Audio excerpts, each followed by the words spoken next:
Hello అండి, అందరికీ నమస్తే. Welcome back to our channel. ఇప్పుడు ఈరోజు మాత్రం ఒకటి క్లియర్ చేద్దాం అని చెప్పేసి వీడియో షేర్ చేస్తున్నానండి. అయితే మనం బ్యాక్ పార్ట్ కట్ చేసుకున్న తర్వాత ఫ్రంట్ కట్ చేసుకునేటప్పుడు ఒక 2 ఇంచెస్ ఇలా ఫోల్డ్ చేస్తే మనకు చెస్ట్ పాయింట్ దగ్గర మనకు షేప్ బెల్ట్ జాయిన్ చేయడానికి ఇది కరెక్టా కాదా అని చెప్పనని ఖచ్చితంగా 2 ఇంచులు ఫోల్డ్ చేయాలి, ఇంతవరకు ఫోల్డ్ చేయాలని చెప్పని మీరు ప్రతిసారి చెప్పిండ్రు అని నాకైతే పర్సనల్గా కాల్ చేసిండ్రండి మన సబ్స్క్రైబర్సే. అయితే వాళ్ళకి ఆ డౌట్ క్లియర్ చేద్దామని చెప్పేసి వీడియోని అయితే షేర్ చేస్తున్నానండి. ఇంకెవరికైనా ఈ డౌట్ వచ్చి ఉండొచ్చు, అందు గురించి అని షేర్ చేస్తున్నానండి. అయితే ఈ 2 ఇంచెస్ వరకు అని ఫోల్డ్ చేస్తూ కరెక్టా కాదా అని చెప్పని అనే దానికి ఇది పక్కకు పెడితే మనం చెస్ట్ పాయింట్ ఎట్లా అనుకోవాలనేది అది క్లియర్ చేసుకున్న తర్వాత మ్యాక్సిమం దాదాపుగా 100కి 98% అండి 2 ఇంచెస్ ఫోల్డ్ చేస్తే దాదాపుగా ఈక్వల్గా వస్తుంది. బ్యాక్ పార్ట్కి ఫ్రంట్ పార్ట్కి మనం షేప్ బెల్ట్ జాయిన్ చేసేదానికి మన చెస్ట్ పాయింట్ అనేది దాదాపుగా పర్ఫెక్ట్గా వస్తుంది. అయితే ఈ మార్కింగ్ అనేది ఖచ్చితంగా చేసుకుంటేనే బెటరు నన్ను అడిగితే. అయితే ఇది మామూలుగా అనామతిగా పెట్టుకునే కొలత మట్టుకే. తర్వాత మనం చెస్ట్ పాయింట్ అనేది బ్లౌజ్ కొలతనా లేదంటే బాడీ మెజర్మెంట్ ప్రకారమా తీసుకోవడం, ఆ కొలత ప్రకారమే మనం తర్వాత అనేది ఈ లైన్ అయితే గీసుకొని మనము ఈ చెస్ట్ పాయింట్ అనేది కనుక్కుంటాము.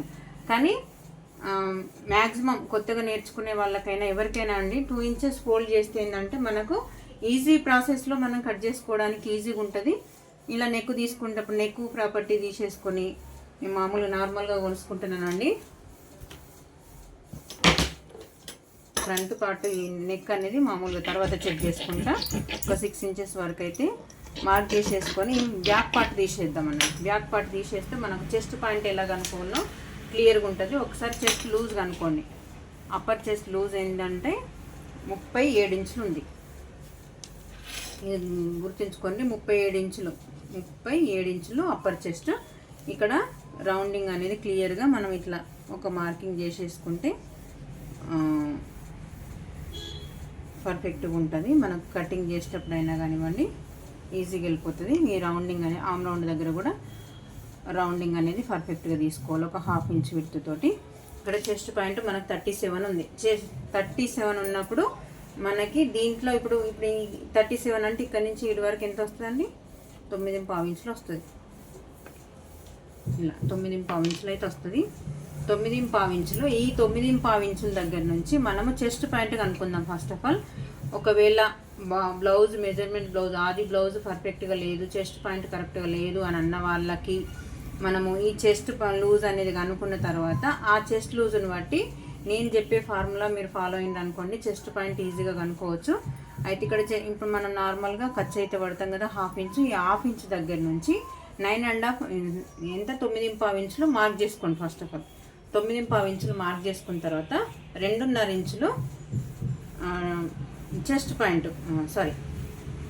9.5 ఇంచులు యాస్టీజ్గా ఇలానే మార్క్ చేసుకోండి. మార్క్ చేసుకున్న తర్వాత దీనికి 1.5 యాడ్ చేయండి.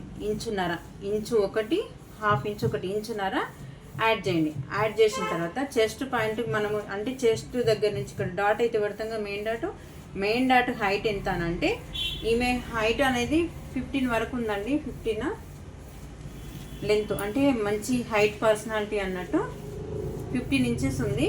15 ఇంచెస్ అంటే మనకి 14 ఎబోవ్ ఉన్న వాళ్ళకి ఖచ్చితంగా మ్యాక్సిమం చెస్ట్ కొంచెం ఎక్కువ ఉన్న వాళ్ళకి పావుదొక్క 3 ఇంచులు తీసుకోండి, లేదంటే 2.5 సరిపోతుందండి. 2.5 ఇంచెస్ అయితే నేను తీసుకున్నాను. చూడండి ఇక్కడ అంటే నేను తీసుకునే దానికంటే ఒక 1/2 ఇంచు పైకి వచ్చింది. ఇది చెస్ట్ పాయింట్ కనుక్కునే విధానము. అంటే మనకి ఇక్కడ నుంచి షేప్ బెల్ట్ అనేది కిందికి వెళ్తుంది.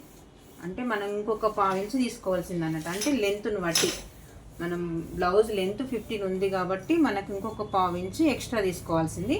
ఇదండి చెస్ట్ పాయింట్ కనుక్కునే విధానము. ఇప్పుడు ఇక్కడ నుంచి 37 ఉంది కదా, 37కి మనం ఇక్కడ ఖర్చు కోసం అయితే 1/2 ఇంచు ఇలా ఉక్సు పట్టి కాజా పట్టి కోసం అయితే ఎక్స్ట్రా తీసుకుంటాం కదా, దీన్ని వదిలిపెట్టేసి 3.7 అంటే 3 మీద 7 ఇలా మార్క్ చేసుకోండి. 7 పాయింట్ల దగ్గర మార్క్ చేసుకోండి. సేమ్ యాస్టీజ్గా ఇలా మార్క్ చేసుకున్న తర్వాత అటొక 1 ఇంచు ఇటొక 1 ఇంచు అంటే చెస్ట్ని బట్టి అండి. చెస్ట్ ఎక్కువ కొంచెం హెవీగా ఉన్న వాళ్ళకి 2.5 ఇంచులు తీసుకోవచ్చు. ఇక్కడ 3.7 దగ్గర నుంచి 10వ భాగం తీస్తే 3.7 వస్తుంది. 3.7ని మనం హాఫ్ చేయాలి మళ్ళీ, అంటే 20వ భాగం తీసుకోవాలి. ఈ భాగాలు అవి అని అంటే మీరు కన్ఫ్యూజన్ అవుతారని చెప్పేసి నేను డైరెక్ట్ సగం అని చెప్తున్నా. 3.7 దగ్గర సగం తీసుకోండి, అంటే ఒక పాయింట్ దాకా 2 ఇంచులు వచ్చింది. యాస్టీజ్గా ఇలా మార్క్ చేసుకోండి. మార్క్ చేసుకున్న తర్వాత ఇప్పుడు నేను చెప్పే ప్రాసెస్ ప్రకారం మీరు కట్ చేసుకోండి. చెస్ట్ దగ్గర ఎటువంటి ముడతలు లేకుండా పర్ఫెక్ట్గా వస్తుందండి. ఇలా మార్క్ చేసుకోండి. మార్క్ చేసుకున్న తర్వాత చిన్నగా ఒక 1/2 ఇంచ్ వరకు పైనకి ఇటు కర్వ్ అనేది తీసుకోవాలి, అంటే మనకి చెస్ట్ లూజ్ కోసం. ఇప్పుడు ఒకసారి చెక్ చేసుకోండి మీకు పర్ఫెక్ట్గా వచ్చిందా రాలేదా అనేది. 3.5 ఇంచులు, 3.5 ఇంచుల దగ్గర నుంచి మనకి ఎంత ఉంది వేస్ట్ లూజ్ 34 ఇంచులు ఉంది. 34 ఇంచులు అంటే 8.5 దగ్గర నుంచి ఇక్కడ 2 ఇంచులకి ఖర్చు. ఇలా ఇంకొంచెం ఒక 2 పాయింట్ల దగ్గర కొంచెం అటు ఇటు వచ్చింది. ఇదండి ఫ్రంట్ పార్ట్ దగ్గర షేప్ బెల్ట్ దగ్గర నుంచి మనము ఎంత 2 ఇంచెస్ తీసుకోవడం కరెక్టా కాదా అనేది నేను చెప్పే ప్రాసెస్ కనుక మీరు అనుకున్నట్టయితే ఇప్పుడు 2 ఇంచెస్ దగ్గర కంటే ఒక 1/2 ఇంచ్ అయితే పైకి వచ్చింది. ఇలా మీరు మార్క్ చేసుకుంటే మనకైతే కట్ చేసుకోవడానికి అయితే ఈజీగానే వెళ్ళిపోయింది కదండి. అలా కట్ చేసుకున్నట్టయితే పర్ఫెక్ట్గా వస్తుంది. 2 ఇంచులు ఫోల్డ్ చేయాలన్నా 2.5 ఇంచులు ఫోల్డ్ చేయాలన్నా అనేది పక్కకు పెడితే, ఒకవేళ మనకు చెస్ట్ పాయింట్ కొంచెము ఈ డాట్ అనేది పొడుగు పెంచుకోవాలి అని అనుకున్న వాళ్ళకి మాత్రము ఇక్కడ నేను ఫస్ట్ తీసుకున్న లైన్ మాత్రం పర్ఫెక్ట్గానే వస్తుందండి. ఇదండి చెస్ట్ పాయింట్ కనుక్కునే విధానము. మీకు నచ్చితే కనుక లైక్ చేయండి. మరిన్ని వీడియోస్ కోసం మన ఛానల్ని సబ్స్క్రైబ్ చేసుకోండి. ఓకే అండి, థ్యాంక్ యూ మరి.